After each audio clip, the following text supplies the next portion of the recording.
Hey guys, what's up? My name is Jude. I am 23, trans man. I think mental health is really important.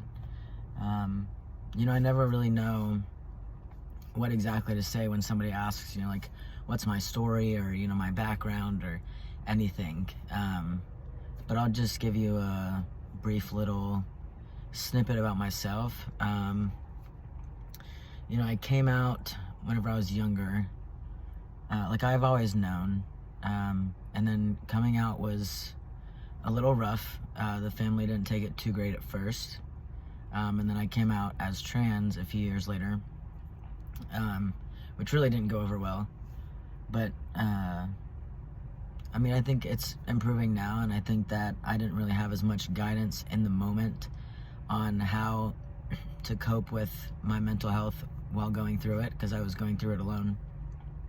I didn't have very many healthy friends,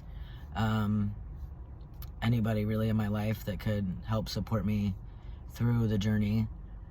So I just kind of went through it alone, and then, we're getting there now. They're using correct name, pronouns. Well, name is best. Pronouns not quite there yet. Let's see, I work in a garden and on a farm, which I love. I like the independent aspect of it. I think that's pretty interesting and good for me, that I'm, responsible for myself and what I get done. Sometimes being out there alone in a field for hours can be a little troublesome, but overall I think it's pretty good being outside and doing hands-on things and seeing things start to finish. And let's see, I play a lot of music, which helps as a healthy coping mechanism. One thing that I think is very important is what's the actual definition of stuff.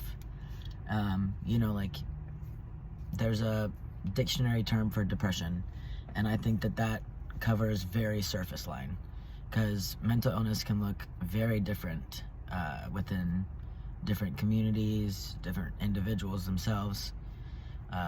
So I think, I don't think that there should be just one definition for, anxiety, depression, any personality disorder. Personally, myself, I have major depressive disorder, ADHD, anxiety, and borderline personality. And, through the years, it's been misdiagnosis after misdiagnosis, and finally got correctly diagnosed whenever I went away to work on my mental health for a couple of months, which was really good. But yeah, no, I think talking about mental health within different communities and the queer community is really important, because we're not given the easiest sources to go to. I think it needs to be talked about on what is safe and what's not safe, especially for the queer people who don't have supportive family, and it can put them in a dangerous situation.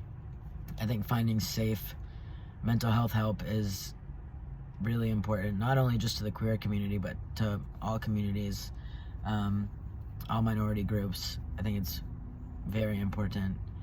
And then another thing that I like to focus on is handling transphobia in public, because I've had a lot of really negative experiences, which I'll get into later. So that's a really big thing for me. And then, I'd say that like the other big thing that's happened is some pretty terrible relationships, friendships, romantic relationships within my family, and I didn't really learn about what negative relationships look like until I went away to get some guidance for a little while, which has helped a lot. I never knew, the actual definition of what gaslighting was, and, what manipulation was, and a narcissist. I thought there was just one thing, and if they don't fit that exact category, they're a narcissist, but that is not true. So I think that's really another good thing to zone in on, which we'll definitely get into. But all in all, talking about, negative, positive relationships, what those look like, what they can look like. Obviously it's different for each person, but I'm hoping that we can open the eyes of a lot of people, and I hope that just me sharing my story and sharing what helped me and everything might be able to just help, one person. That's all. That's all it takes, is helping one person. But yeah, thank you guys for listening.